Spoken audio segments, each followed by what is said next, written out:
نحمده ونستعينه ونستهديه ونستغفره ونعوذ بالله من شرور أنفسنا ومن سيئات أعمالنا من يهده الله فلا مضل له ومن يضلل فلا هادي له أشهد أن لا إله إلا الله وحده لا شريك له وأشهد أن محمدا عبده ورسوله قال رب اشرح لي صدري ويسر لي أمري واحلل عقدة من لساني يفقه قولي رب زدني علما أما بعد. Assalamualaikum warahmatullahi wabarakatuh. Alhamdulillah, pertama-tama kita bersyukur kepada Allah Subhanahu wa ta'ala diberikan keizinan kepada kita untuk sama-sama bersiaran pada malam ini. Alhamdulillah, pagi tadi saya minta maaf tak sempat, ada meeting, pagi-pagi lagi dah ada mesyuarat, kemudian sampai ke tengah hari, sampai ke petang saya tak sempat nak buat. Balik-balik pun dah lewat dah. Jadi insya-Allah mudah-mudahan kita dapat meneruskan perbincangan kita insya-Allah. Dan semalam pun tak dapat bersama-sama dengan tuan-tuan sekalian. Mudah-mudahan Allah ampunkan kelemahan kita. Semalam pun penuh juga, hari yang penuh. Jadi mari sama-sama kita memulakan dengan kita santai-santai, kita mentajridkan iman-iman kita insya-Allah dengan kita mengucap dua kalimah syahadah sama-sama insya-Allah. Bismillahirrahmanirrahim. Bismillahirrahmanirrahim. Bismillahirrahmanirrahim. Ashhadu an la ilaha illallah wa ashhadu anna Muhammadar Rasulullah. Ashhadu an la ilaha illallah wa ashhadu anna Muhammadar Rasulullah. Ashhadu an la ilaha illallah wa ashhadu anna Muhammadar Rasulullah. Allahumma salli ala sayyidina Muhammad wa ala ali sayyidina Muhammad kama sallaita ala sayyidina Ibrahim wa ala ali sayyidina Ibrahim wa barik ala sayyidina Muhammad wa ala ali sayyidina Muhammad kama barakta ala sayyidina Ibrahim wa ala ali sayyidina Ibrahim fil alamin innaka Hamidum Majid. Alhamdulillah, pertama kita bersyukur kepada Allah Subhanahu wa taala. Kita memohon kepada Dia petunjuk, kita mohon kepadanya hidayah. Marilah sama-sama kita merendahkan diri kita, hati-hati kita, pemikiran kita. Kita merendahkan diri kita kepada kebenaran Allah. Kita merendahkan diri kita kepada segala perkara yang datang daripada Allah Subhanahu wa taala, al-haq and al-haq. Dan marilah sama-sama kita membina satu perasaan dalam hati kita untuk merasa tenang bersama dengan Allah. Kita merasa tenang maknanya segala yang baik kita terima dengan sepenuh kesyukuran. Kita iktiraf daripada Allah, nikmat kita iktiraf daripada Allah. Kita rasai bahawa tidak ada satu pun kenikmatan yang ada, perkara yang kita suka itu melainkan daripada Allah. Kita nak rasa dalam hati kita. Kemudian yang kedua, kalau ada perkara yang tak elok, yang sakit, yang susah, yang menderita masalah, kita nak rasa bahawa segala itu juga daripada Allah, maka kita nak sabar. Kenapa kesabaran itulah yang akan menjadikan kita berjaya dalam menghadapi kesusahan tersebut, kepayahan, kesakitan tersebut. Marilah sama-sama kita merasakan juga bagaimana kita sekiranya Allah izin berada dalam suasana-suasana yang berdosa.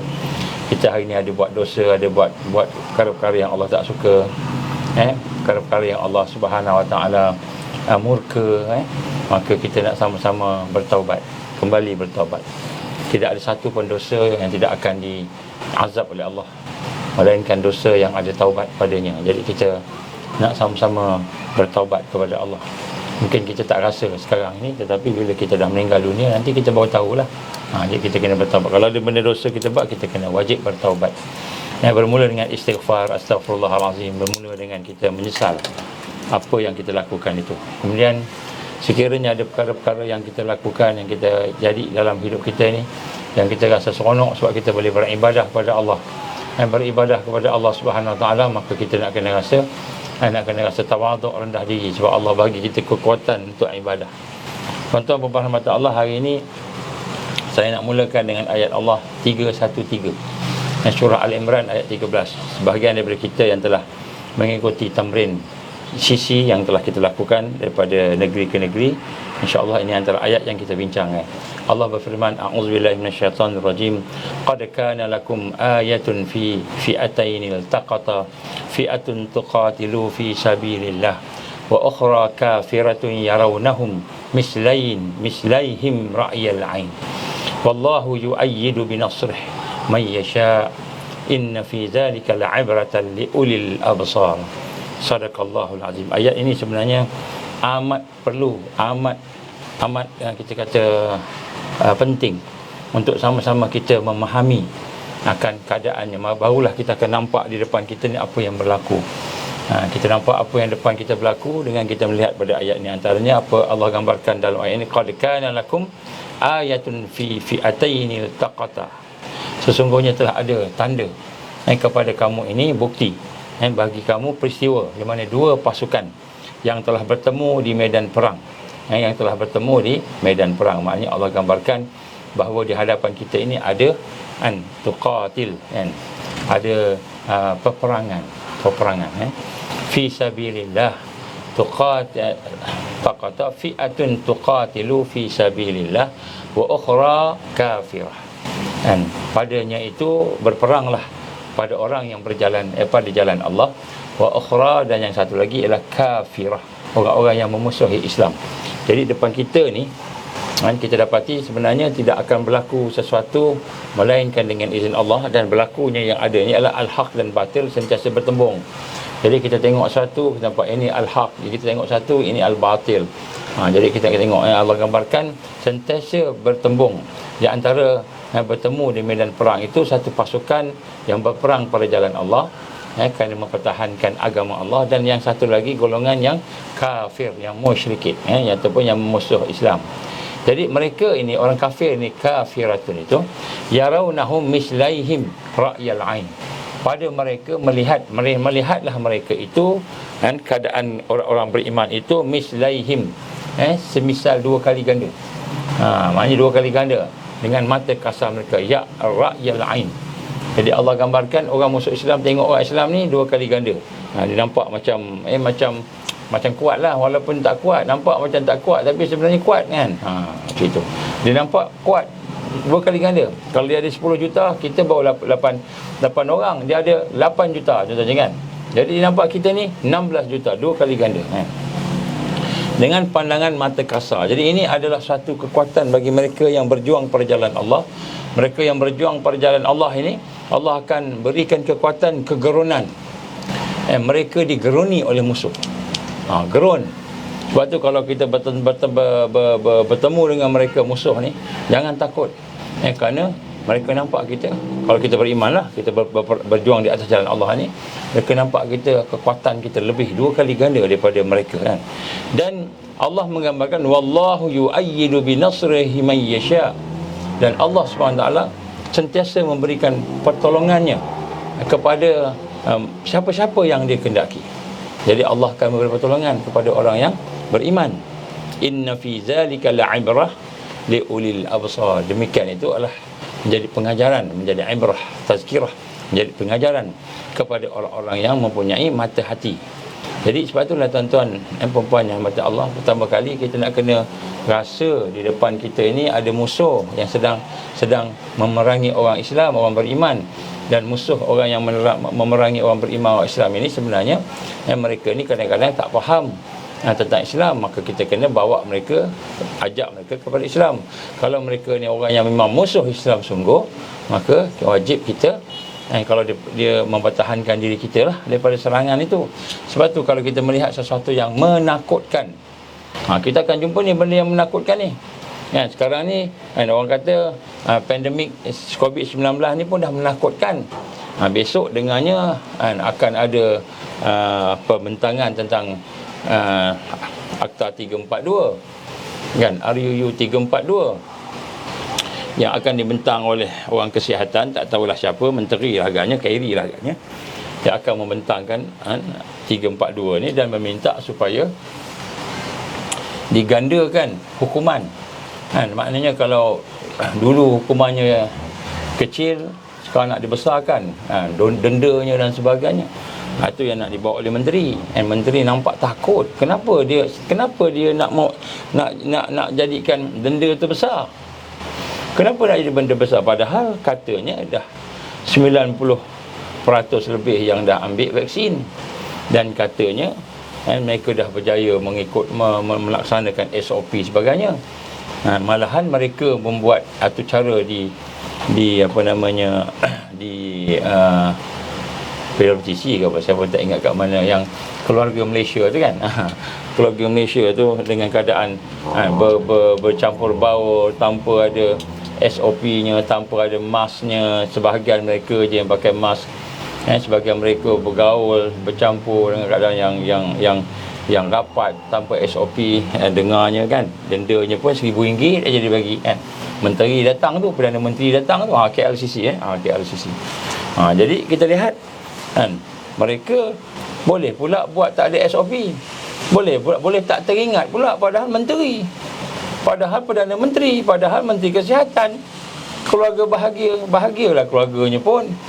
Keluarga bahagia pula, keluarga Malaysia jadi tiba-tiba dia nak naikkan pula lagi denda tu, seolah-olah macam tak cukup dia bayar RM1,000 tu, dia nak bayar RM100,000 kan. Jadi tuan-tuan perempuan, maka dia nak bentanglah besok akta 342 kawalan penyakit ni, berjangkit ni kan. Jadi yang kita kata dah berjaya sampai 90% disuntik lah dan sebagainya tu, apa cerita kan? Jadi macam seolah-olah tak berjaya lah, apa yang dia buat tu tak berjaya. Jadi dia nak terpaksa memaksa rakyat lagi duduk dalam keadaan ketakutan. Rakyat dah lah tak ada duit, ada yang tak ada kerja, tak ada duit kan. Ada yang di kalangan mereka yang sampai peringkat berlapar. Tak maaf tuan-tuan, kat sini hujan, saya duduk kat luar ni. Hujan dia mocek-mocek sikit, tak apa lah, pelan-pelan lah, insyaAllah, mudah-mudahan. Saya seronok kat luar, hujan nak duduk luar. Jadi tuan-tuan, kita lihat macam dah tak cukup duit ke? Ke nak paksa rakyat ikut SOP kan? SOP kita ikut dah kat masjid, kita kalau semayang tu berjarak-jarak dah, pakai dah mask semua kan. Yang tak pakai mask ni hak jenis-jenis menteri yang buat kerja, buat kenduri lah, buat apalah kan, buat convention lah, buat apalah. Yang tak ikut ni menteri, rakyat ikut. Tapi mungkin adalah di kalangan rakyat yang tak boleh nak ikut sebab-sebab tertentu. Jadi itulah yang nak dikenakan dengan denda-denda yang baik, yang maksima. Jadi saya menyerulah kepada tuan-tuan sekalian, kalau kita rasa kita teraniaya, doalah, minta pada Allah supaya dia tukarlah orang-orang yang memimpin yang tidak bertanggungjawab ni. Kita minta Allah tukar kepada orang yang lebih baik. Tapi sebelum kita minta doa Allah tukar kepada menteri yang lebih baik, Perdana Menteri yang lebih baik, mungkin kerajaan yang lebih baik, mungkin wallahu alam, maka kita kena jadi baik dulu. Kita jadi baik ni bukanlah maknanya kena ikut SOP macam mana dia orang minta. Jadi baik ni maknanya kita mendekatkan lagi diri kita dengan iman kepada Allah, Islam, tingkatkan diri kita. Itulah kekuatannya kan. Sebab tu Allah gambarkan, bila kamu nampak orang nak menakutkan kita, menakutkan dengan apa? Menakut dengan akta lah, menakutkan dengan apa-apa sahajalah kan. Kalau kita kata menakutkan, kita bukan nak lawan kerajaan, kata jangan buat gini, jangan buat gitu, tapi kita minta lah kerajaan pertimbangkan kan, gitu kan. Pertimbangkanlah rakyat yang miskin ni, rakyat yang dhaif ni kan. Maka sekiranya timbul perasaan menakutkan, dan kata Nabi SAW kan, hari-hari di akhir zaman ni akan lama-lama makin menakutkan, makin menyusahkan. Timbul perkataan-perkara yang menyusahkan, maka kita kata, Allah ajar kita apa? Ayat sebelum 312 Surah Al-Imran ayat 12. Apa dia? Qulil ladzina kafaru. Katakan kepada orang yang kafir itu, orang yang musuh Islam, orang yang kalau dia tak kafir lagi pun dia ikut kaum kafir. Dia ikut musuh Islam. Dia ikut musuh-musuh Islam. Dia ikut musuh-musuh Islam. Katakanlah, qulil ladzina kafaru satughlabun. Kamu pasti kalah. Kamu pasti kalah. Satughlabun, kamu pasti kalah. Wa tuhsyaruna ila jahannam. Wa tuhsyaruna ila jahannam, dan kamu pasti dihimpunkan ke neraka Allah. Jadi cakap dengan mereka macam itulah kan. Kamu pasti kalah, kamu pasti. kamu pasti dihimpunkan. Jadi hati kita bercakap. Jadi jangan takut. Jangan takut. Kerana bila kita melihat mereka menakutkan kita, kan? Menakutkan kita, maka kita satu kelabun, cakap kan ni, satu kelabun kamu pasti terbalik lah, terlungkup je kan. Satu kelabun kan, satu kelabun ni terlungkup, kamu pasti kalah. Macam tu, terlungkup macam tu. Ni Allah punya perkataan dalam Quran. Allah suruh kita bercakap macam tu. Jangan dengan lidah tak payah. Penat ni cakap lidah, ke hati, satu kelabun kamu pasti kalah. Pasti kalah. Jadi di sini kita lihat pada hari ini, pada malam ni kita nak rasa begitu. Dan saya nak sama-sama membawa kepada tuan-tuan perempuan pada malam ini. Mungkin saya nak ulang sedikit apa yang pernah saya sampaikan. Cuma saya nak ingatkan yang akan keadaan-keadaan yang sedang berlaku. Keadaan-keadaan yang sedang berlaku pada hari ini, berkenaan antaranya ialah tentang kesusahan demi kesusahan. Kesusahan demi kesusahan yang bakal berlaku. Lepas ni mungkin akan berlaku perkara al-harju. Dan al-harju ni peperangan. Peperangan demi peperangan. Antaranya hadis Nabi sallallahu alaihi wasallam, dan salah satu tanda kiamat yang kata Rasul sallallahu alaihi wasallam, akan ada di antara umat muslim itu, umat Islam, memerangi satu kelompok yang bermata sepet dan berhidung pesek.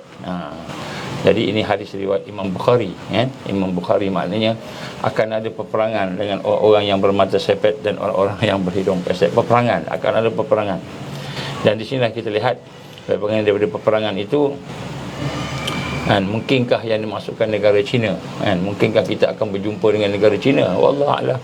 Dan kita tak tahu itu semua apa yang digambarkan oleh Rasulullah sallallahu alaihi wasallam. Dan Ibnu Katsir dalam kitabnya Al-Bidayah wa Nihayah pernah mengaitkan salah satu tanda kiamat ialah akan berlaku pertembungan dengan orang-orang bermata sepit yang digambarkan ni. Dan juga dalam satu riwayat yang lain, Ibnu Katsir telah memberikan satu jodoh dalam kitabnya itu, iaitu Qital Al-Hind, iaitu peperangan dengan orang-orang Al-Hind. Al-Hind inilah orang-orang Hindu ataupun orang-orang India. Jadi adakah kita akan melawan orang-orang India pada masa kita, pada zaman kita? Wallahu alam, kita tidak tahulah. Tetapi bagaimana yang digambarkan oleh Rasulullah sallallahu alaihi wasallam, Rasulullah SAW menjanjikan kepada kami bahawa nanti kami, iaitu umat Islam, akan berperang melawan India. Maknanya Nabi pernah sebutlah akan berlaku peperangan melawan India. Maka kata Rasulullah sallallahu alaihi wasallam, kalau saya berperang dan mati syahid, maknanya jika sekiranya berperang dan mati syahid ketika melawan India itu, maka termasuklah syahid yang terbaik. Maknanya ahsan syuhada, syahid yang terbaik. Maknanya di akhir zaman ni semua terbaik belaka. Kalau perang katakan lawan orang yang bermata sepet, kata Nabi, kemungkinan Cina ke, keturunannya Turki ke contohnya, dan sebagainya. Ataupun peperangan melawan Al-Hind, Qitatul Hind, melawan India, maka kata Nabi, kalau mati syahid, maka syuhada, termasuk dalam syuhada yang terbaik. Syuhada yang terbaik maknanya kematian yang terbaik lah. Tapi kalau saya lebih dulu meninggalkan kalian, maknanya Rasulullah kata, kalau aku mati dulu, wafat dulu, aku sudah pun menjamin, Rasulullah SAW pun sudah menjamin, saya akan bebas daripada api neraka, kata dia. Maka Rasulullah SAW gambarkan orang yang berperang itu, dia akan lawan Hind itu, walaupun Rasul tak ada bersama-sama, maka dia akan mendapat bebas daripada neraka Allah Subhanahu Wa Taala. Dan hadis ini digambarkan oleh Hasan oleh Albani, hadis Imam ataupun kita sahabat Abu Hurairah. Dalam satu hadis yang lain, dua kelompok dari umatku, kata Nabi sallallahu alaihi wasallam, yang diselamatkan dari api neraka. Jadi dua kelompok yang Allah akan selamatkan daripada api neraka, ialah mereka yang berperang. Nabi guna perkataan kita berperang melawan India, Al-Hind. Dan nanti masa yang hidup, maka mereka akan menemui Isa bin Maryam alaihissalam. Jadi daripada sini melawan Al-Hind ini, sebenarnya kalau mengikut Ibnu Katsir, dia kata apa, akhir zaman ni, zaman Muawiyah pun dah pernah pada kurang lebih abad yang ke-44, tahun yang ke-44 Hijriah, pernah melawan dengan India pada masa itu. Digambarkan oleh Ibnu Katsir, Bani Umayyah pernah berperang juga dengan Atrak, dengan Turk. pada masa itu, yang mana mata mereka sepet kan. Nak gambarkan di sini, adakah itu yang dimaksudkan Nabi sallallahu alaihi wasallam? Wallahu alam. Tapi dalam satu hadis lain yang digambarkan oleh Bukhari dan Muslim, ini hadis sahih. Apa kata Nabi? Kiamat tidak akan terjadi sehinggalah kamu memerangi sekelompok orang yang kasutnya, sandalnya, slipernya terbuat daripada rambut, dan memerangi bangsa Turk, bangsa Turki, yang mata mereka sepet, mata mereka kecil lah, dan berwajah kemerah-merahan, berhidung pesat, wajah mereka berbentuk seperti perisai dan bundar. Ini adalah antara perkara-perkara yang digambarkan tentang peperangan. Jadi saya bukan nak pergi kepada huraian siapa dia, dah berlaku ke belum berlaku dan sebagainya, kerana itu semua tu kita tak tahu, itu semua agak kita, sangkaan kita kan. Tapi kita nak kena sama-sama melihat satu perkara yang mungkin saya nak ulang tentang yang digambarkan oleh ulama-ulama kita berkenaan peristiwa-peristiwa akhir zaman ini, berkenaan dengan suasana-suasana yang ada tentang akhir zaman ini, dari mana datangnya fitnah akhir zaman, di mana datang fitnah akhir zaman itu. Jadi pada akhir zaman ini, sebagai muhasabah, saya petik daripada tulisan salah seorang kawan, dia menggambarkan tentang bahawa kita ada beberapa peringkat manusia nak berhadapan dengan akhir zaman ni. Yang pertama ialah orang-orang biasa, orang awam. Orang awam ni maknanya orang-orang yang tidak mengikuti apa-apa program, yang tidak ada kesedaran orang Islam, dia Islam tapi dia orang biasa, tidak duduk dalam tarbiyah, tidak duduk dalam jalan proses untuk kenal Allah, untuk bermakrifat pada Allah, untuk mentauhidkan Allah. Dia biasa hidup keadaan ikut arus macam gitu kan. Itu yang pertama, orang awam, orang awam. Yang kedua ialah benteng yang kedua ialah orang-orang yang saleh. Seorang saleh ni orang-orang yang mengikuti program untuk memperbaiki diri, islah diri dia. Orang-orang yang memperbaiki dirinya, muslihin. Jadi mereka ni adalah orang yang memperbaiki diri dalam tarbiyah. Jadi orang-orang ni pun ada. Jadi kat Malaysia ni ramai, alhamdulillah. Saya dapati makin lama makin ramai. Dalam keadaan bukan makin ramai, makin ketara, makin ketara. Kemudian yang ketiga ialah kelompok-kelompok orang yang ada ilmu, ulama ataupun orang-orang yang alim. Jadi benteng ketiga ni dia merupakan juga orang-orang yang menjadi rujukan terdiri daripada ulama, dan ini pun benteng juga dalam umat pada hari ini. Jadi kita ada orang awam, kita ada orang duduk dalam tarbiyah, duduk dalam perjuangan untuk memperbaiki diri. Kemudian ada juga mereka yang ada ilmu. Ada ilmu ni maknanya mereka yang mengetahui Quran dan Sunnah. Mereka bukan yang bercakap ni, bukan bercakap biasa, tapi mereka yang mengamalkan ilmu mereka. Dan kemudian benteng yang terakhir ialah para pejuang, mujahid dalam dakwah dan tarbiyah. Al-mujahid fi dakwah wa tarbiyah. Jadi yang ketiga ni, yang terakhir ni, benteng terakhir ni ialah orang-orang yang berjuang. Orang-orang yang berjuang. Jadi dia bukan saja dia saleh, bukan saja duduk dan tarbiyah, bukan saja dia memperbaiki diri, beramal dengan amal soleh, dan bukan hanya berilmu, tetapi dia juga berjuang. Ini benteng yang keempat ini. Jadi benteng yang terakhir ini adalah merupakan benteng yang paling tinggi sekali lah. Inilah yang akan berdepan dengan Dajjal ni. Jadi hak lain habis. Jadi yang terakhir ni akan selamat. Jadi sebab itu tuan-tuan, kalau kita berada di orang awam ni bukanlah kita nak rendahkan orang lain, tidak. Tapi kita nak tengok, kalau kita ni berada di peringkat orang yang tidak pernah memikirkan nak mencari Allah dalam hidupnya, tak pernah memikirkan untuk mendekati Allah, mengenal Allah, maka kita akan tewas. Ini yang pertama, tewas. Pertama tewas, orang yang tidak duduk dalam tarbiyah, tidak duduk dalam dakwah, tidak duduk dalam jalan nak mengenal Allah, jalan untuk membina kekuatan dia. Itu yang pertama, tewas. Yang kedua tewas ialah mereka yang soleh, yang beramal soleh, duduk dalam tarbiyah tapi tak berjuang, duduk gitu saja. Duduk ceramah, syok sendiri dengan ceramah dia je. Jadi dia buat ceramah, dia dengar ceramah tapi dia tidak beramal. Dia tidak meningkatkan diri dia. Ini benteng yang kedua. Benteng yang kedua ni maknanya benteng yang kedua yang akan habis. Bila Dajjal datang, orang kedua, golongan kedua ni dia habis. Kenapa? Dia hanya beramal. Tapi kerana tanpa dia soleh, tapi amal dia tu tak sempurna, tak amal apa yang dia nak amal je lah. Gitu. Dia soleh, dia duduk tapi dia tidak meningkat, tidak mau berjuang, dia duduk sorang-sorang dia je. Kalau tarikat tu, jenis tarikat tu, dia duduk zikir dia. dia kisah dia je. Kalau jenis sufi tu, dia kisah dia je. Kalau jenis orang yang jenis suka buat ekonomi tu, ekonomi je. Jadi secara macam itu je. Ini dia benteng yang akan kedua yang akan dipukul oleh kita kata akhir zaman, fitnah akhir zaman. Dan yang ketiga adalah para ulama, orang yang ada ilmu juga akan dipukul. Dipukul, tetapi dipukulnya ini sekiranya dia tidak beramal dengan ilmunya, sekiranya tidak berjuang dengan ilmunya, dia akan jadi benteng ketiga habis. Yang terakhir sekali ialah para mujahid, para pejuang, para duat ilallah, orang yang berjuang dengan dakwah dan tarbiyah. Maka ini benteng terakhir. Benteng terakhir inilah yang akan berdepan dengan Al-Masih Dajjal. Inilah yang akan berdepan dengan fitnah-fitnah yang ada. Ini yang terakhir. Dan inilah yang akan mempertahankan din. Ini disebut Taifah Mansurah. La tazalu taifah min ummati zahirina alal haq.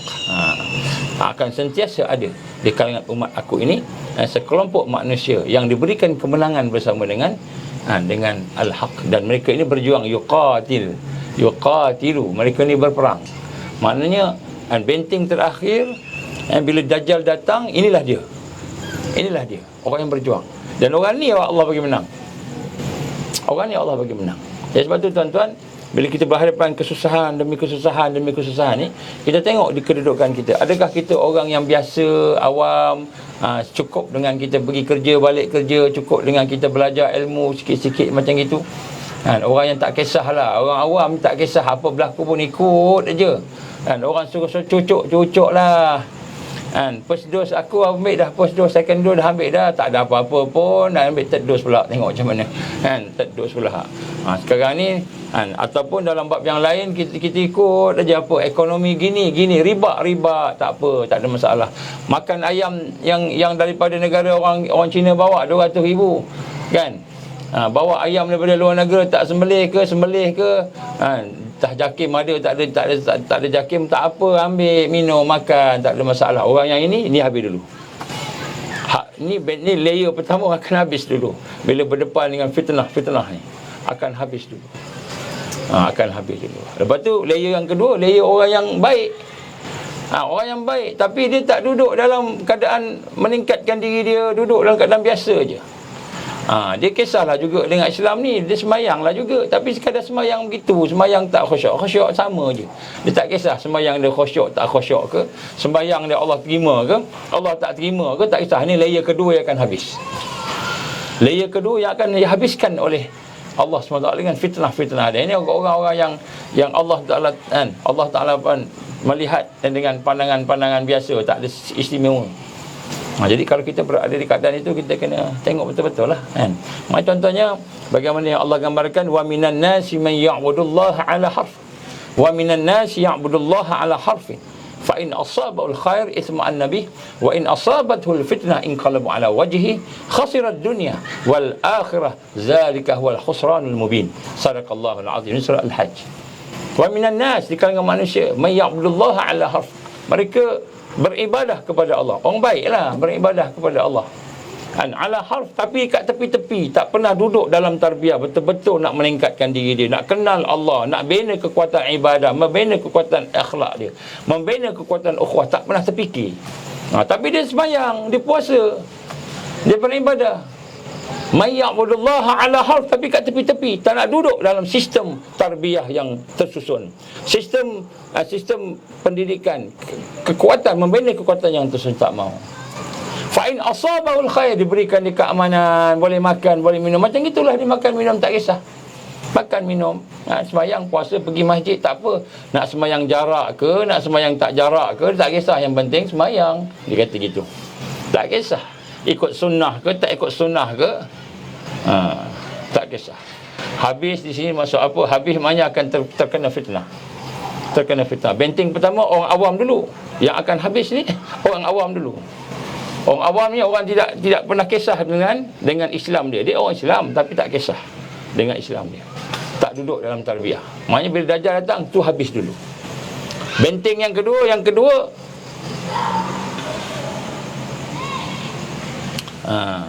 Bukan syurga. Syurga tu urusan Allah kan.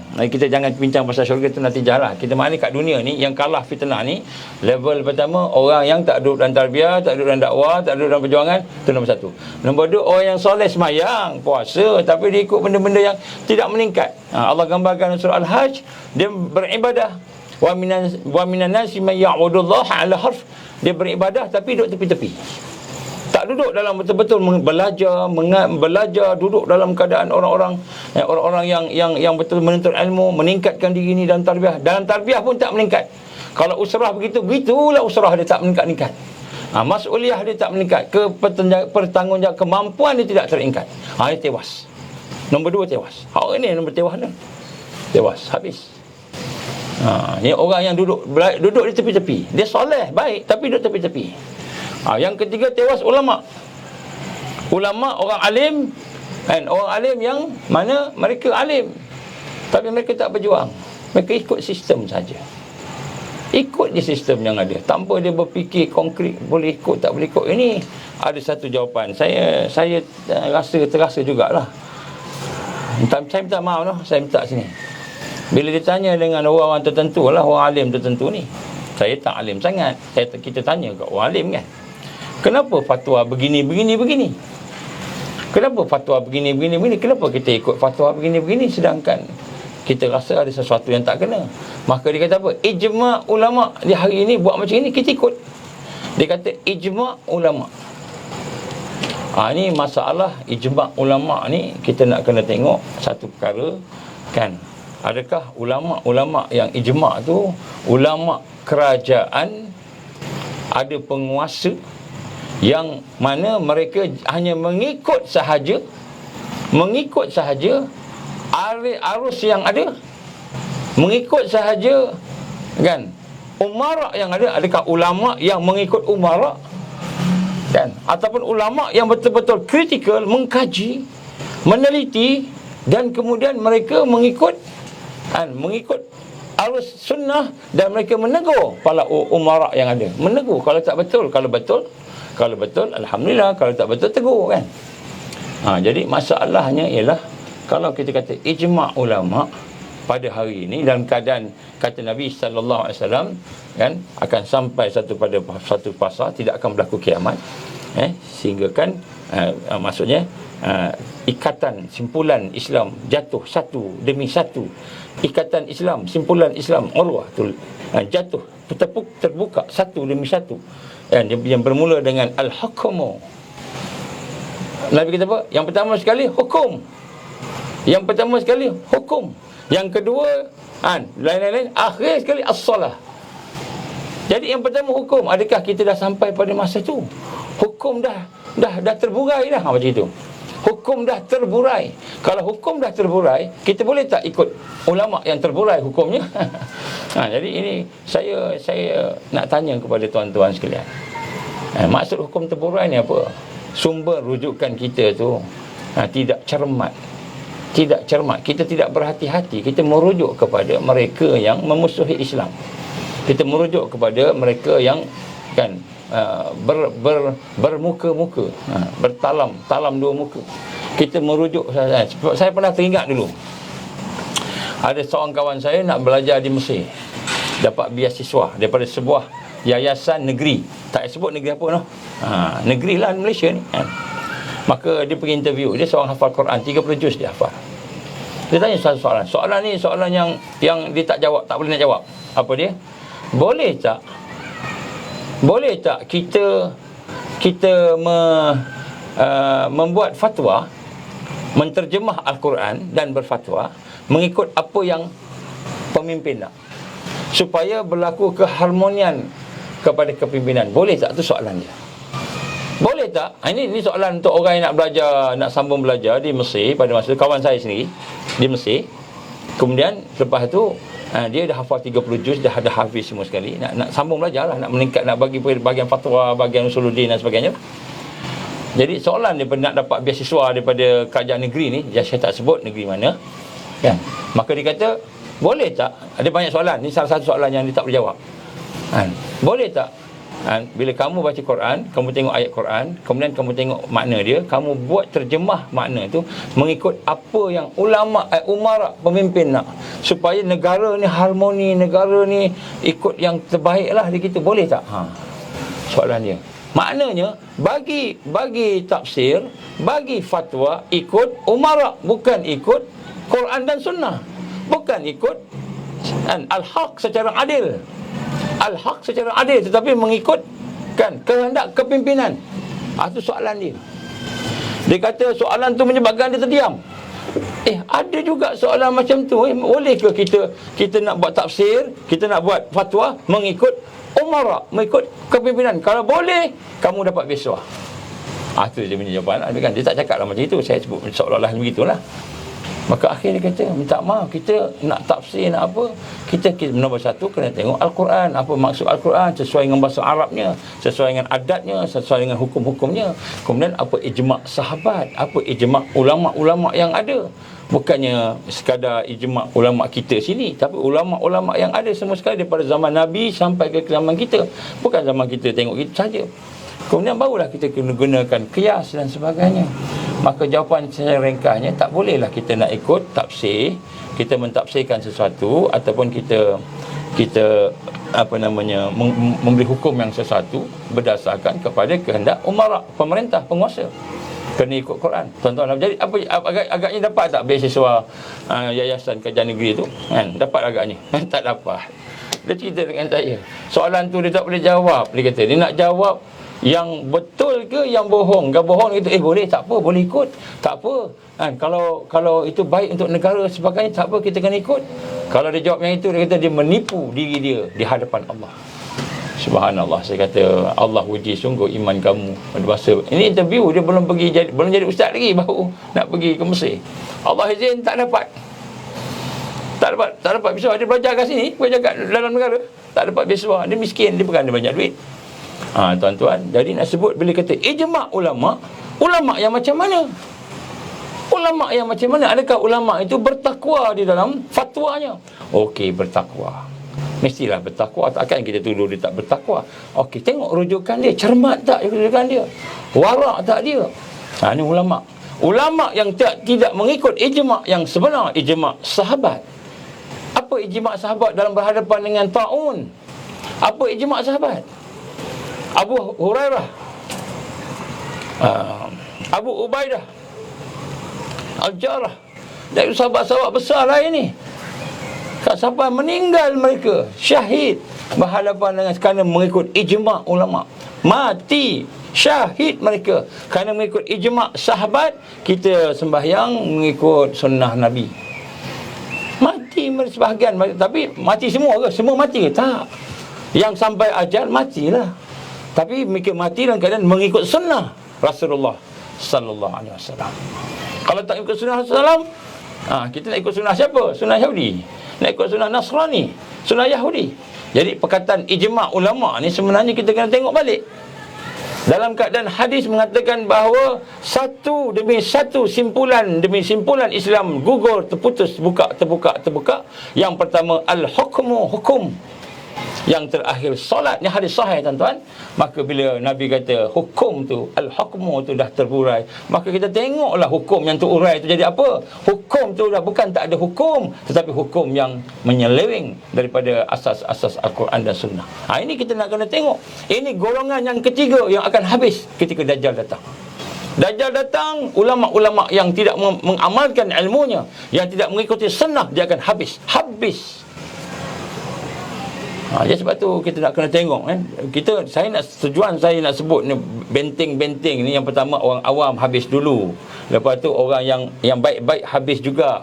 Lepas tu orang alim yang tak mengamalkan ilmunya tu habis. Yang keempat ialah golongan para mujahid yang ada ilmu dan beramal dan berjuang. Barulah orang ni akan mendapat kekuatan, diberikan zahirina alal haq. Mereka akan diberikan kemenangan oleh Allah Subhanahu wa taala. Jadi kita jangan ingat saya ni dah dalam hizib Islami, Hizbul Islam. Saya ni dah dalam parti Islam, saya dalam kelompok orang Islam. Saya ni dah dalam jamaah Islam, saya dalam harakah Islam, harakah saya yang terbaik. Harakah saya paling banyak ulama. Halakah saya yang paling hebat? Kita melihat dari kacamata zahir, tetapi kita mengikut arus yang ada. Kita mengikut arus yang ada. Bila kita ikut arus yang ada, sebenarnya kita tak habis. Ada 4 golongan ni tuan-tuan membahas rahmat Allah. Kita di mana? Yang pertama, mereka yang tak kisah tentang Islam. Mereka orang Islam tapi tak kisah tentang Islam. Orang awam, maknanya tak nak belajar, tak nak meningkatkan diri dia, tak ada tarbiyah, tak ada dakwah. Habis ni nombor 1, habis dulu. Dajjal tak datang pun habis dah. Yang kedua, golongan-golongan yang digambarkan sebagai golongan orang-orang yang baik, yang soleh, tapi dia fikir diri dia je, sembahyang takat sembahyang. Saya sembahyang setakat sembahyang. Sembahyanglah, bukan tak sembahyang. Puasa bukan tak puasa, tapi dia sembahyang dan puasa hanya di tepi-tepi je. Dia tak meningkatkan sembahyang dia. Kalau khusyuknya beginilah, ataupun semakin lama semakin kurang khusyuknya, semakin kurang puasanya, semakin kurang Qurannya. Dia tak meningkat. Wa minan nasi man ya'budullaha ala harf fa in asabahu al-khair itma'anna bih wa in asabathu al-fitnah inqalab ala wajhi. Bila ditimpa ujian, mereka akan berpaling. Jadi orang yang baik ni, orang yang beribadah, dia beribadah. Allah gambarkan di kalangan manusia ada yang beribadah ala harfin, tetapi di tepi-tepi. Fa in asabahul khair, diberikan kepada nikmat, aman, damai, tak perang, tak apa sebagainya. Dia tetap dalam keadaan macam itu, kat tepi-tepi, tak nak duduk dalam tarbiyah, tak nak duduk dalam dakwah, tak nak duduk dalam perjuangan, duduk tepi-tepi macam itu je.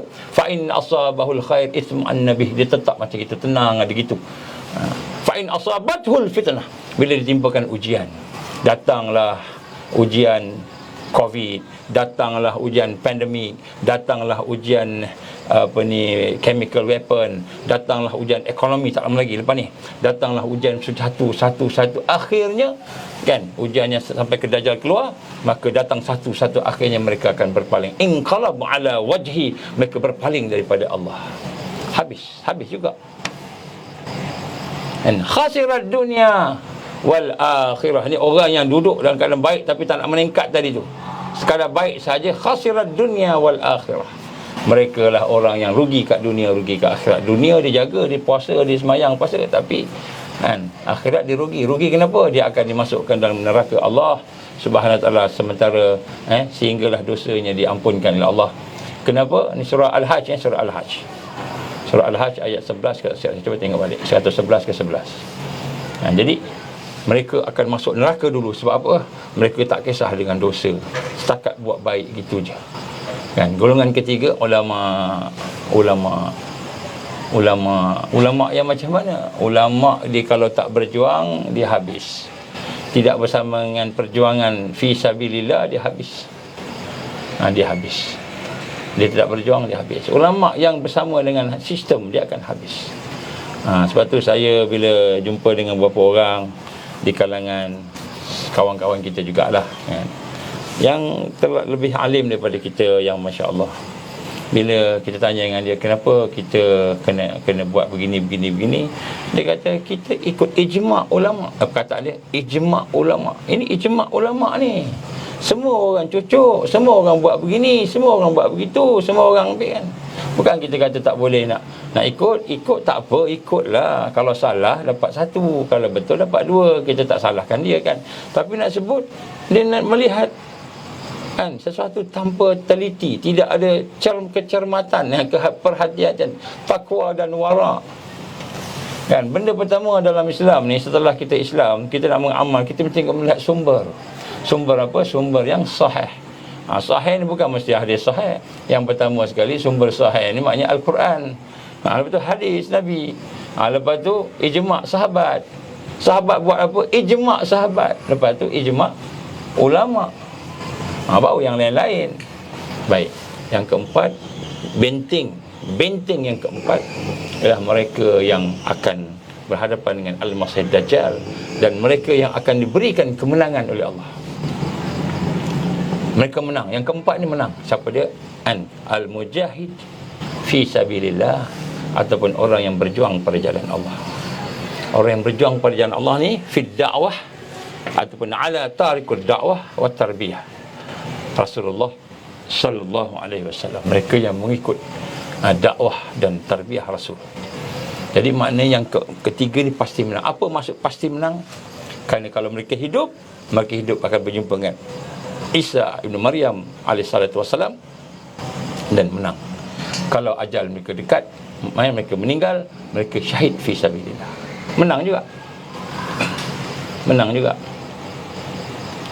Golongan ini, maka golongan ini akan berhadapan dengan ketakutan, kilauan pedang, akan berhadapan dengan kesusahan demi kesusahan. Akan berhadapan dengan kesusahan demi kesusahan. Kenapa saya katakan begitu, tuan-tuan? Kerana digambarkan oleh para ulama kita yang mengkaji, yang menggambarkan kepada kita sesungguhnya orang Islam sebagaimana digambarkan Rasulullah sallallahu alaihi wasallam akan terpecah kepada dua. Yang pertama, beriman sepenuhnya, tidak ada munafik. Yang kedua, munafik sepenuhnya, tidak ada iman. Hak lain dah masuk kafir dah, kafir belaka. Hanya munafik ni, munafik masih pegang Islam tapi dia tidak ada iman dalamnya. Maka ketika itu umat Islam akan berpecah.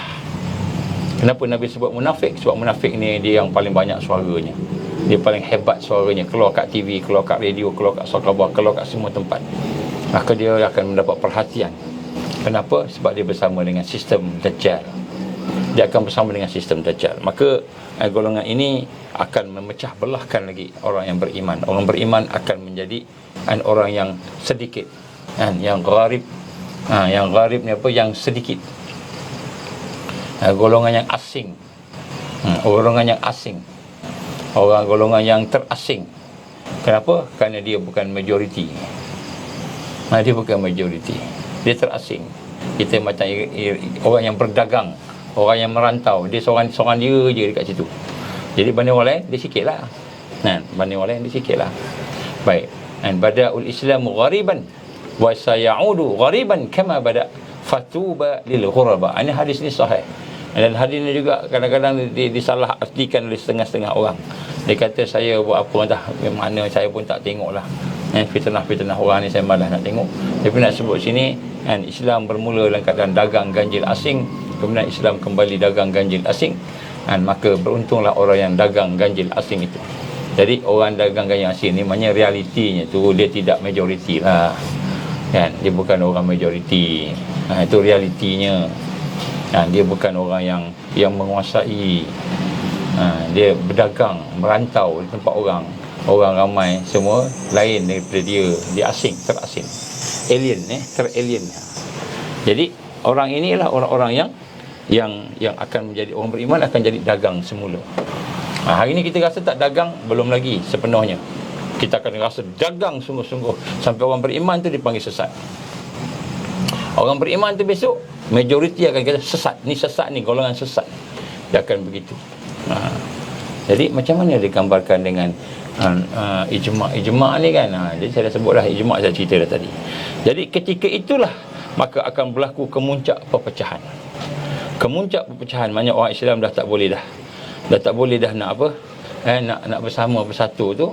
Pada masa itu maka akan keluarlah pemimpin yang besar, iaitu Al-Mahdi, yang akan datang menyatukan umat Islam yang dalam keadaan kacau bilau, dalam keadaan tidak terombang-ambing, dalam keadaan dagang dan ganjil tadi, yang mana orang Islam orang beriman tidak ada pemimpin yang boleh menyatukan mereka, tidak ada pemimpin yang boleh memimpin mereka.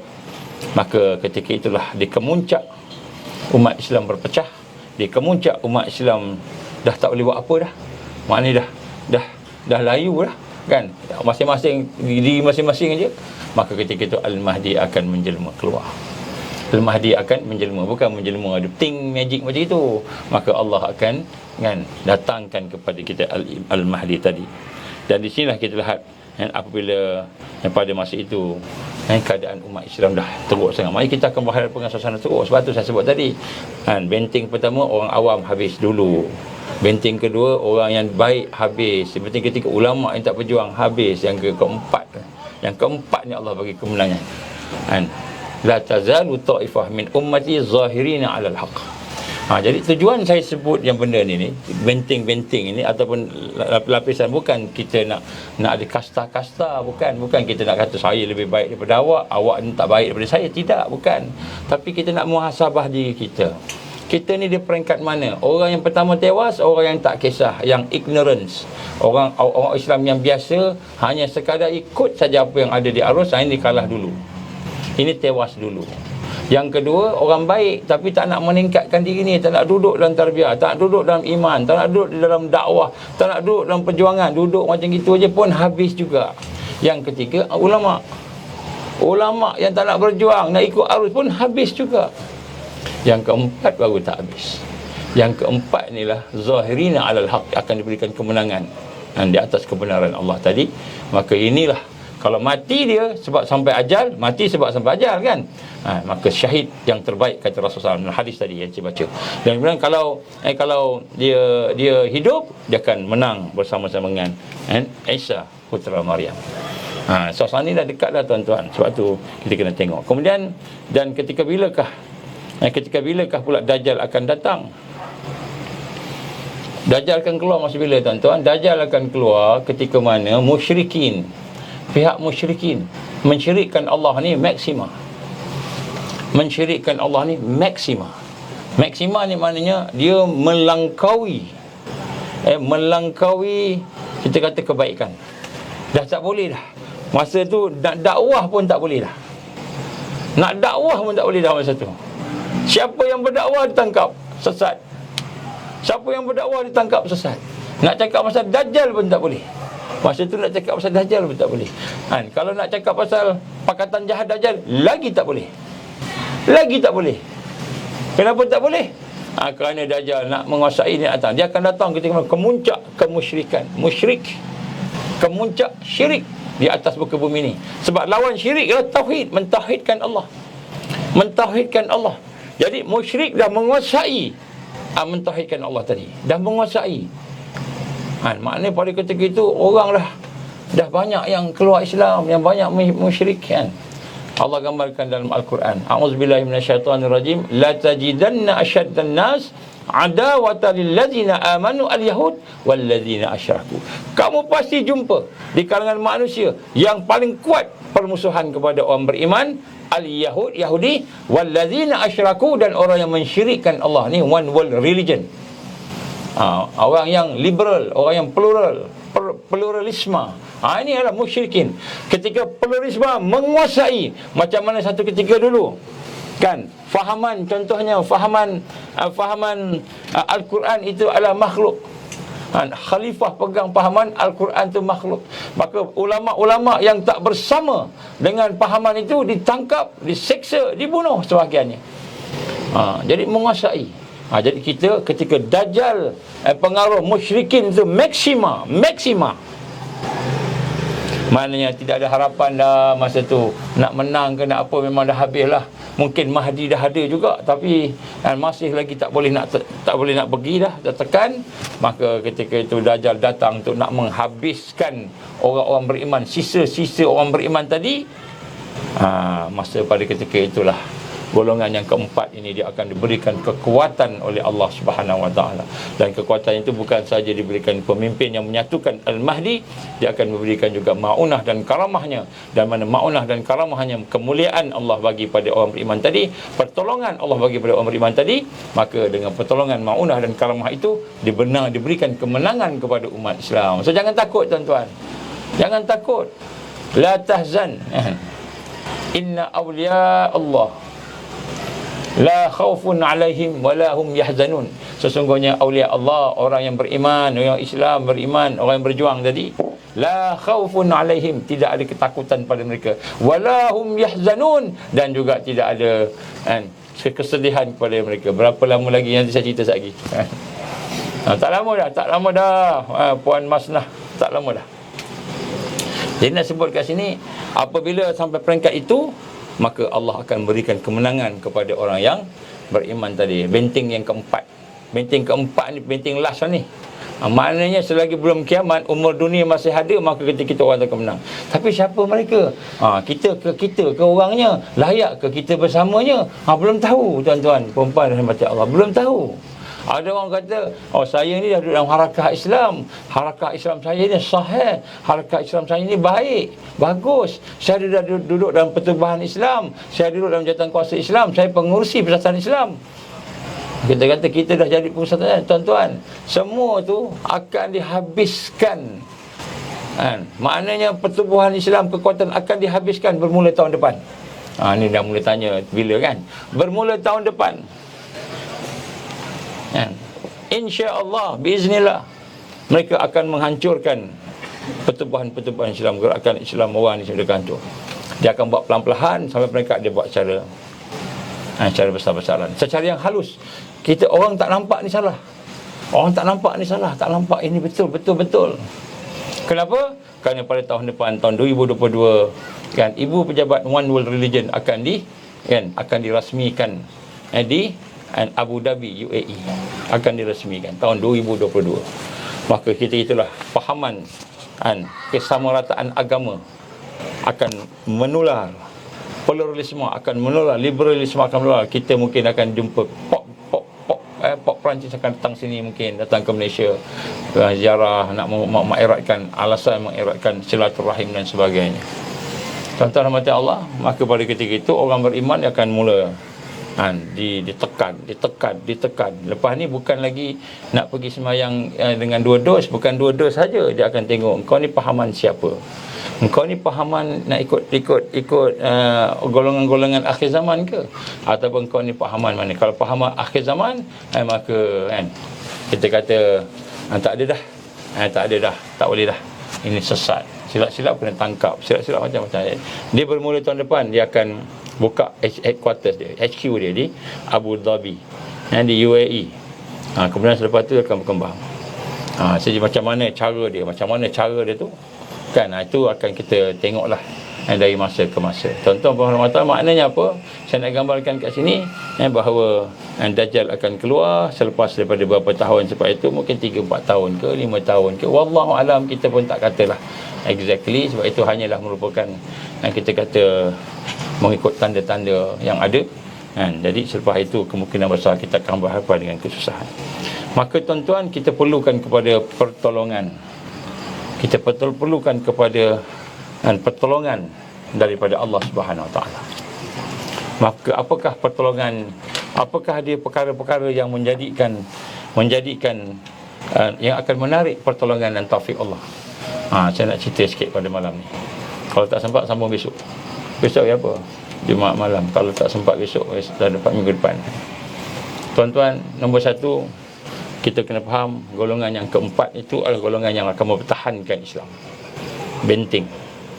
Dan golongan keempat ini mesti mempunyai perkara-perkara yang menyebabkan kita kata menyebabkan Allah memberikan pertolongan pada dia. Apakah perkara-perkara yang menyebabkan Allah memberi pertolongan pada mereka? Faktor-faktor tu. Yang pertama, tuan-tuan, dasarnya ialah al-iman. Al-iman, dasarnya mestilah mentauhidkan Allah. Dasarnya mesti mentauhidkan Allah. Sebab tu saya duk sebut la ilaha illallah, asyhadu alla ilaha illallah wa asyhadu anna Muhammadar Rasulullah. Sebab tu dalam pertemuan-pertemuan kita mulakan dengan mentalkinkan zikir la ilaha illallah dengan bersanad. Saya tekankan bersanad. Kenapa bersanad ni? Sebab kita nak ada rabitah dengan Rasulullah sallallahu alaihi wasallam. Rabitah ni berhubungan kasih sayang dengan para ulama kita sampailah kepada Rasulullah sallallahu alaihi wasallam. Yang mana itu akan menjadi asbab kepada rabitah kita kepada Allah Subhanahu wa taala. Jadi kena ada sanad. Kemudian talqin yang kedua ialah talqin syahadah. Asyhadu alla ilaha illallah wa asyhadu anna Muhammadar Rasulullah. Nombor 1, tuan-tuan, yang akan membawa pertolongan Allah ialah apabila kita hidup dalam keadaan mentauhidkan Allah. Itu nombor 1. Mentauhidkan Allah. Jadi mentauhidkan Allah ini di mana dia punya apakah dia punya kita kata kekuatannya.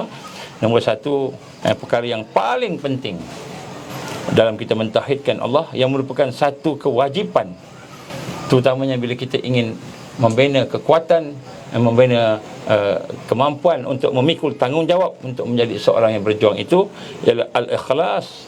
Ikhlas kerana Allah Subhanahu wa ta'ala semata-mata. Ikhlas kerana Allah Subhanahu wa ta'ala semata-mata, serta sentiasa bersifat siddiq. Ikhlas, siddiq. Ikhlas, siddiq, benar. Maknanya ikhlas yang benar dan jujur bersamanya.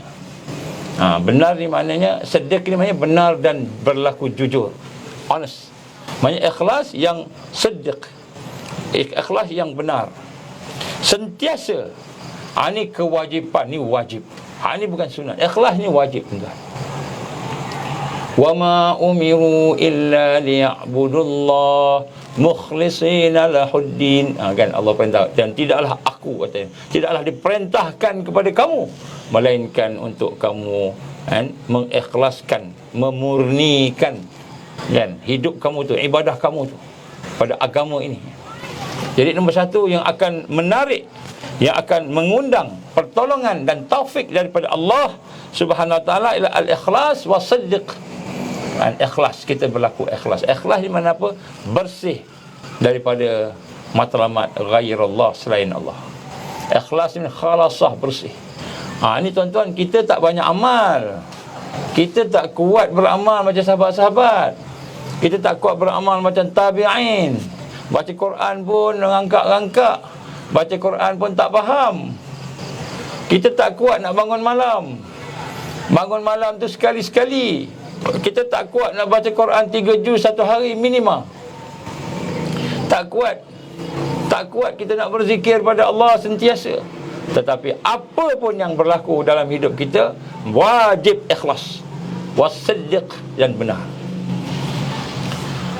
Ikhlas dan siddiq.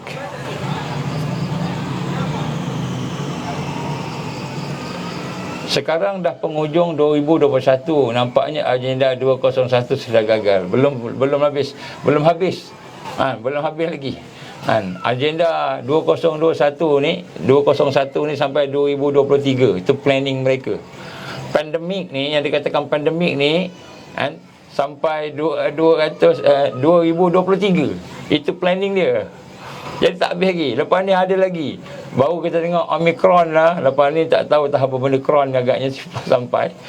Kemudian kita punya dosis pun akan naik lagi. Besok CKJ akan bawa bentang usul 342 nak bagi naikkan hukuman kesalahan, SOP lah sebagainya kan. Belum habis lagi. Agenda 201 belum habis. Dia habis bukan tahun 2021, dia habis tahun 2023, Covid ni. Lepas ni 2022 ni agenda lain pula. Dia bukan habis tau, dia bertambah, bertapuk-tapuk macam tu. Agenda dia ni bertapuk-tapuk. Lepas ni kita akan depan dengan cuaca pula, bencana alam cuaca. Lepas ni kita akan berdepan dengan bencana digital currency 100% pula, tuan-tuan. Ekonomi, dia pegang ekonomi kita, ekonomi dunia lah.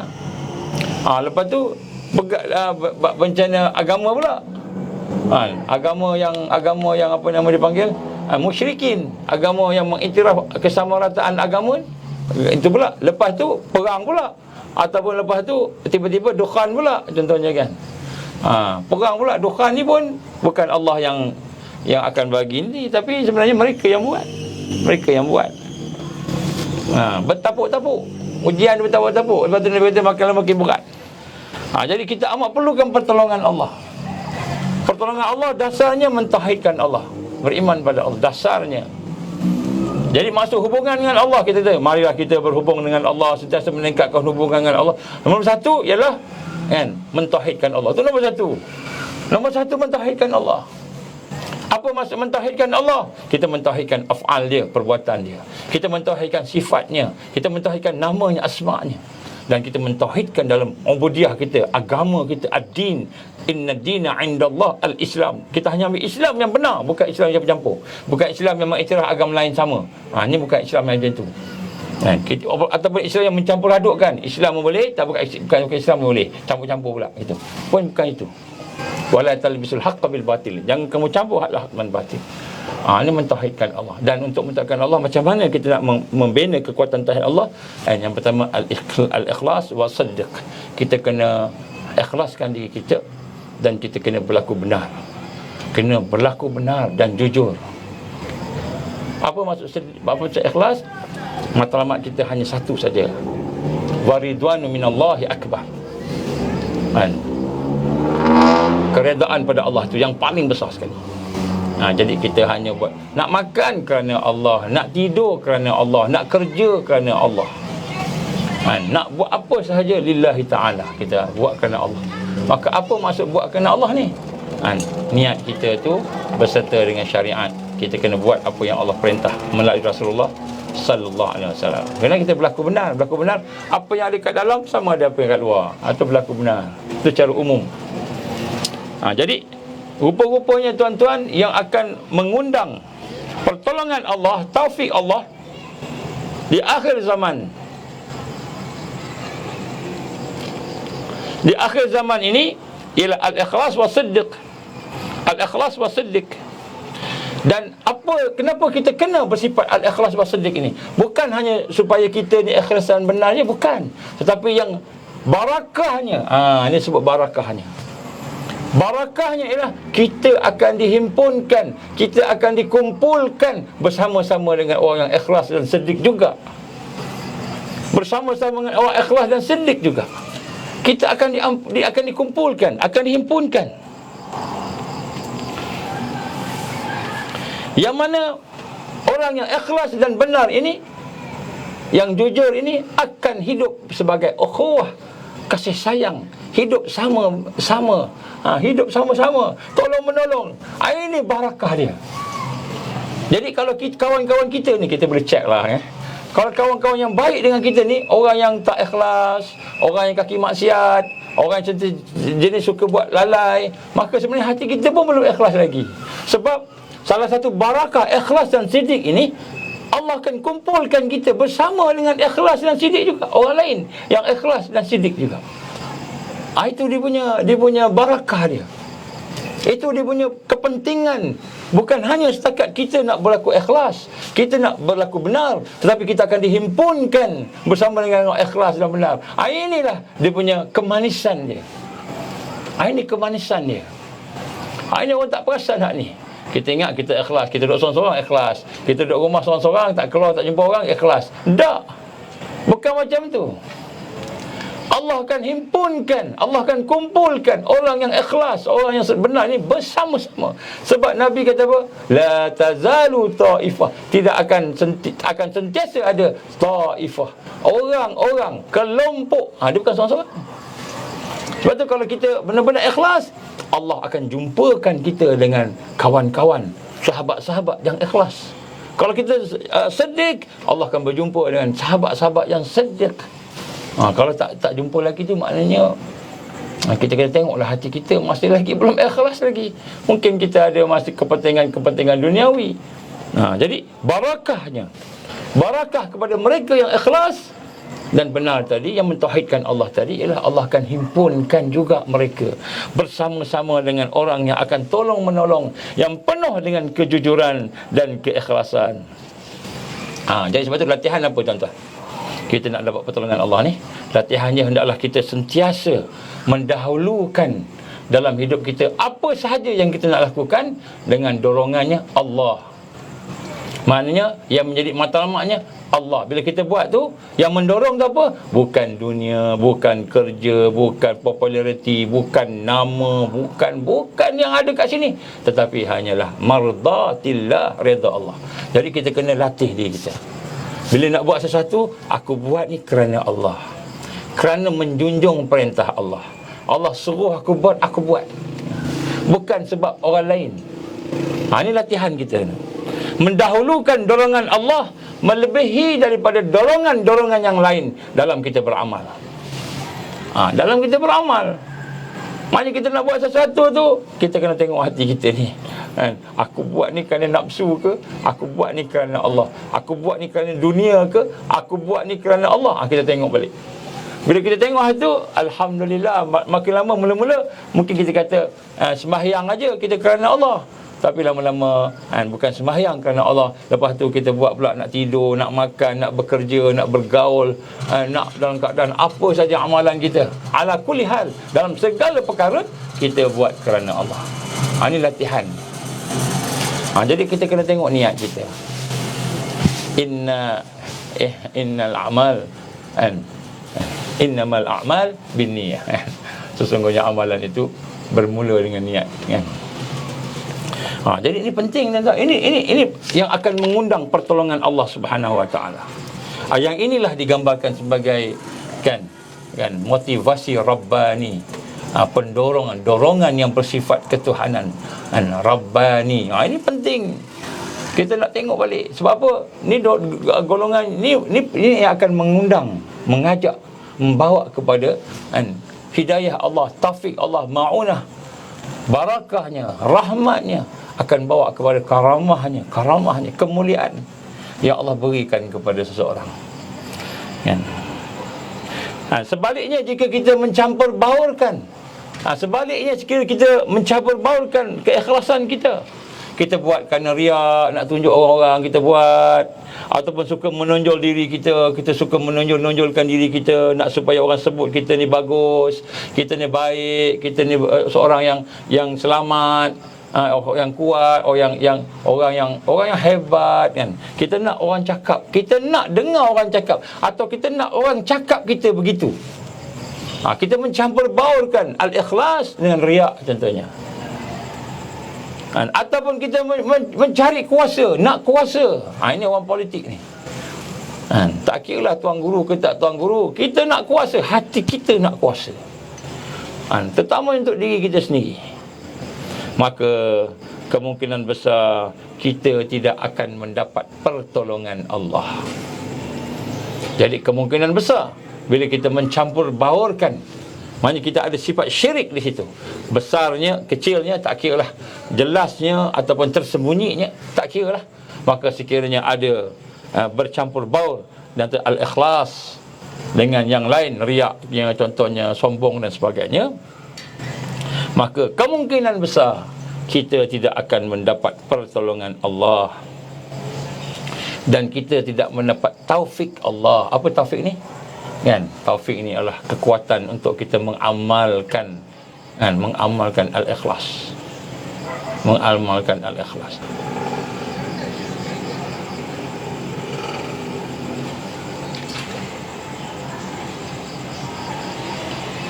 Dan bukan saja kita tidak akan mendapat pertolongan Allah, Allah juga akan menjauhkan kita daripada mendapat bantuan daripada kalangan orang-orang yang sedik dan ikhlas.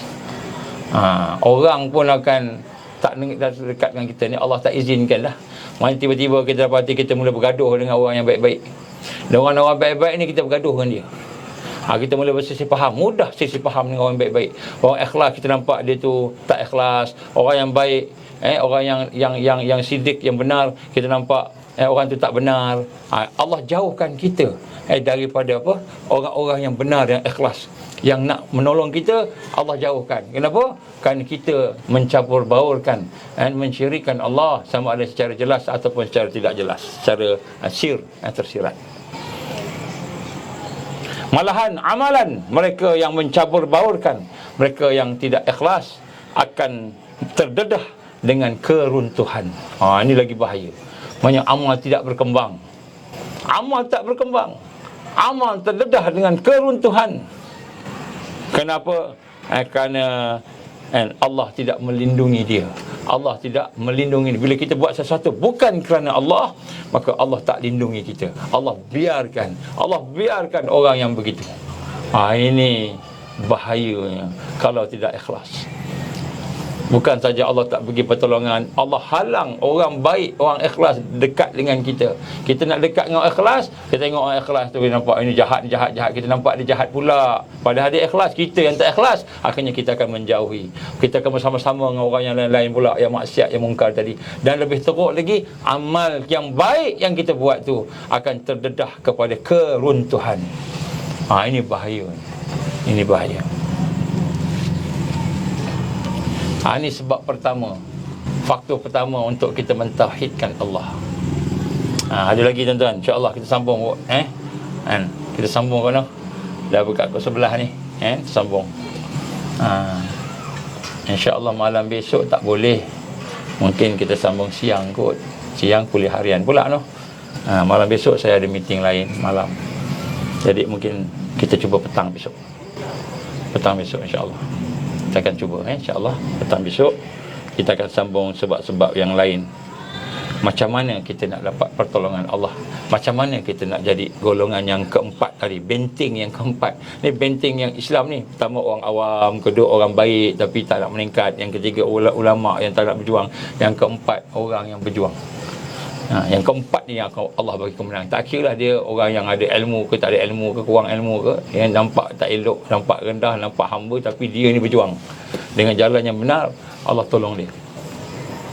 Allah tolong dia. InsyaAllah esoklah kot ni, petang besok lepas asar kita sambung kan perkara-perkara yang akan mengundang pertolongan Allah kepada kita insya-Allah. Aku liqali hadza astaghfirullahalazim li wa lakum.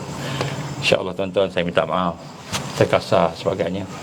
Saya minta maaf kepada tuan-tuan. Mudah-mudahan Allah ampunkan kelemahan kita. Mudah-mudahan Allah tingkatkan amalan kita. Mudah-mudahan Allah berikan kekuatan kepada kita untuk mengikhlaskan hati kita. Minta ke Allah tuan-tuan. Ikhlas pun Allah bagi. Bukan kita boleh dapat dengan kita kekuatan kita, Allah bagi. Jadi kita kena minta ke Allah juga. Minta dengan rendah diri kepada Allah Subhanahu wa taala. Auzubillahi samil alim minasyaitonir rajim. Bismillahirrahmanirrahim. Alhamdulillahirabbil alamin, hamdan syakirin, hamdan hamidin. Wassalatu wassalamu ala asyrafil anbiya'i wal mursalin wa ala alihi wa sahbihi ajma'in. Allahumma innaka ta'lamu anna hadhihi al-qulub qad ijtama'at ala mahabbatik wa altaqat ala ta'atik wa tawahadat ala da'watik wa ta'ahadat ala nusrati syari'atik. فاثق اللهم رابطتها وعدمتها واهدها سبولها واملأها بنورك الذي لا يخبو واشرح صدورها بفيض الإيمان بك وجميل التوكل عليك وأهيها بمعرفتك وأمتها على شاءتك في سبيلك يا الله إنك نعم المولى ونعم الناصر يا الله. Ampunikanlah dosa kami, ampunikanlah kelemahan kami, ampunikanlah keaiban kami, ampunikanlah segala kehinaan yang ada pada kami ya Allah.